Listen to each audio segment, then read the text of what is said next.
Súmula vinculante número 13, a súmula que veda o nepotismo. Questão interessante. Nepotismo está envolvendo aquela conduta do agente político em beneficiar parentes. Cargo em comissão, como nós sabemos, nos termos da Constituição, é de livre nomeação e exoneração, é uma exceção à regra do concurso público, mas o agente político acabou exagerando na nomeação de parentes envolvendo cargo em comissão.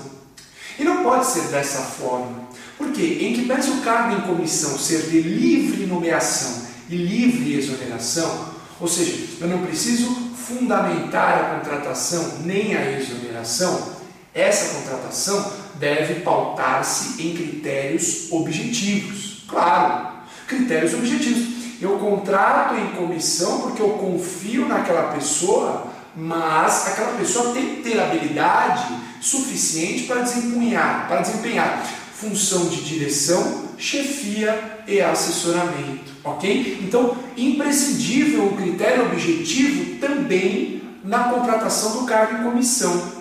Tem que ter habilidade para desempenhar funções de direção, chefia e assessoramento. Mas o abuso continuou.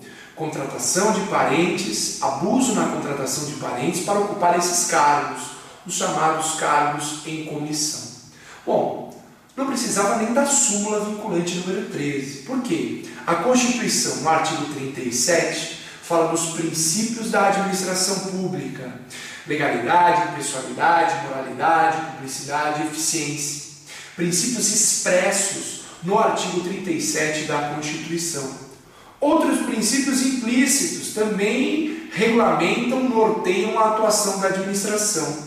Mas, só da análise desses princípios expressos, o nepotismo violaria, no mínimo, o princípio da impessoalidade e da moralidade. Claro, impessoalidade busca uma atuação objetiva da administração. Que atuação objetiva é essa em nomear um irmão, em nomear um parente próximo para cargo em comissão? Não há critério objetivo neste caso. E mais, a moralidade administrativa busca a boa-fé, busca o dever de boa administração, busca probidade na atuação do agente público. O nepotismo também viola esse princípio constitucional. Portanto, nomear parentes para ocupar cargos públicos viola tanto o princípio da impessoalidade como o princípio da moralidade. Bom, em relação ao nepotismo propriamente dito, a resolução número 7 do CNJ, Conselho Nacional de Justiça, que foi expedida no dia 18 de outubro de 2005, vedou a contratação nos tribunais e pelos juízes e servidores ocupantes de cargo de direção ou assessoramento, a contratação de parentes dessas autoridades, cônjuge, companheiro, parente em linha reta ou por afinidade, até o 3º grau inclusive, ok? Resolução número 7 de 2005 do CNJ. Veda a contratação de cônjuge, companheiro, parente em linha reta ou por afinidade até o 3º grau inclusive. E veda também, vedou também o nepotismo cruzado, ou seja, o presidente de um tribunal não pode contratar o parente do presidente de outro tribunal, porque isso caracteriza o chamado nepotismo cruzado. Bom, essa resolução foi considerada constitucional pelo Supremo Tribunal Federal no dia 20 de agosto de 2008, ok? No dia 20 de agosto de 2008 foi considerada constitucional essa resolução pelo STF.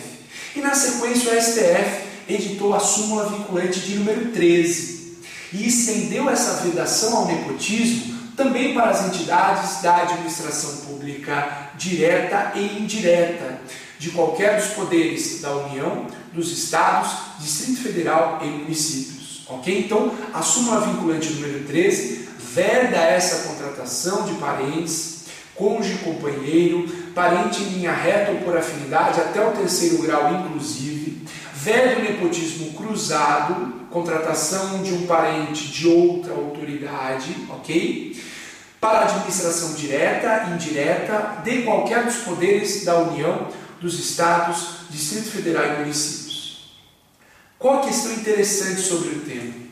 Fabrício, cargo de secretário de governo, cargo de ministro de governo, está ou não está albergado por essa súmula vinculante de número 13? E prevalece no STF que não está, ok? Ou seja, irmão de prefeito pode ser secretário de governo, irmão de governador pode ser secretário de governo, irmão de presidente da República pode ser ministro de Estado, ok? Essa foi a conclusão do STF no recurso extraordinário 579.951, RE 579.951, que deu origem à súmula vinculante de número 13. Nesse RE, o STF fez diferença entre cargos administrativos e cargos políticos. Cargos políticos não estariam albergados pela súmula vinculante de número 13.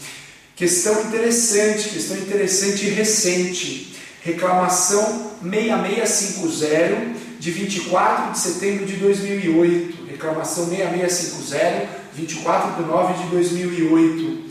O STF trouxe de volta ao cargo de secretário do Estado de Transporte do Paraná, trouxe de volta Eduardo Requião, irmão do governador do Paraná, Roberto Requião, porque entendeu que agente político, no caso secretário do governo do Paraná, pode desempenhar cargo público, ou seja, não está albergado pela súmula vinculante de número 13.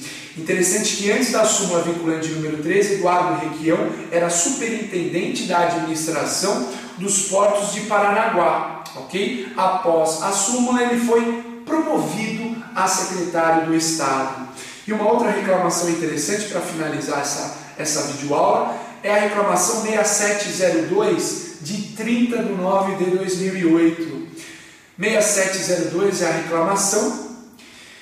O outro irmão do governador Roberto Requião, Maurício Requião, foi indicado por ele para o cargo de conselheiro do Tribunal de Contas do Estado. E o STF entendeu de forma liminar que, em primeiro momento, seria um cargo político, não haveria a incidência da súmula vinculante de número 13, e mais, para entrar no TCE, tem que existir a aprovação da Assembleia Legislativa, e ele foi aprovado na Assembleia Legislativa. Em suma, secretário de município, secretário de governo de Estado, ministro de Estado, não estão albergados pela súmula vinculante de número 13. Portanto, parentes poderão ser contratados. Até a próxima.